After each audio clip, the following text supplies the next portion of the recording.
Deer learners, welcome you to our class.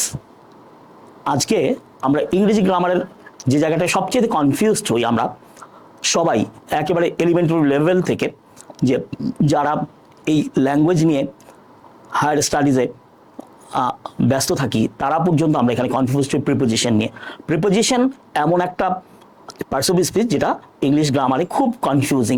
তো আমরা এরকম খুব কমন দুইটা প্রিপোজিশন, যে প্রিপোজিশন দুটি আমাদেরকে কনফিউজড করে ফেলে, আজকে আমরা একটা স্লাইডের মধ্যে দিয়ে দেখি কতটা আমরা ক্লিয়ার করতে পারি যে এই প্রিপোজিশন দুটি হচ্ছে খুব কমন প্রিপোজিশন, যে confused words of and from.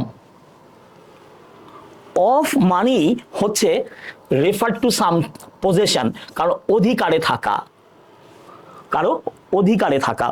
Of money হচ্ছে প্রথমত আমরা জেনে নিব এটা কারো অধিকারে থাকা। কিরকম?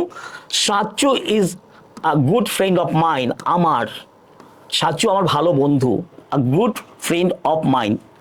Second example, love to read novels of J K Rowlings. রাউলিংয়ের নোভেলগুলো অফ জে.কে রাউলিং। কার? জে.কে রাউলিংয়ের। তার মানে এই যে পজেশন, অধিকারে থাকা। এরপরে this is a photo of my family, আর পরিবারের ছবি, আমাদের পরিবারের ছবি, তার মানে পজেশন, অধিকারে থাকা, অফ। আর ফ্রম সবসময় ডিস্টেন্সকে মিন করে, দূরত্বকে মিন করে। কীরকমভাবে করছে? It is 2.5 hours from Dhaka University to Farmgate.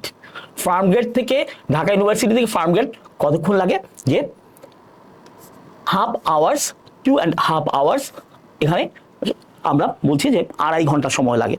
যে আক্ষরিক অর্থে আমরা কথাটি বলছি, হয়তো 10 মিনিট, 15 মিনিট, 20 মিনিটের পথ আমরা বলছি ঢাকা ইউনিভার্সিটি থেকে যে কোথায়, ফার্মগেটে 2.5 ঘন্টা সময় লাগে।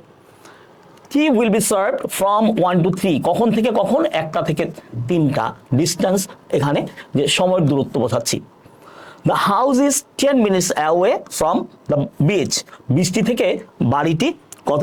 10 মিনিট দূরত্বে। তার মানে এটা হচ্ছে ডিস্টেন্স বোঝাচ্ছে, আর অফ কি বোঝাচ্ছে? কোনো কিছু অধিকারে থাকা বোঝাচ্ছে। তো আজকের আমাদের শর্টসটি এখানেই শেষ করছি। এরকম নতুন নতুন শর্টস পেতে আমাদের পেজের সাথে যুক্ত থাকুন। আমরা প্রায় 2 মাস ধরে 60টি এরকম শর্টস দিব, এবং পরবর্তীতে আমাদের প্রায় 500 শর্টসের একটি রেকর্ডেড কোর্স আসবে, যে অক্টোবর মাসে। সবাইকে আমাদের পেজের সাথে থাকার জন্য আহ্বান করছি। ধন্যবাদ।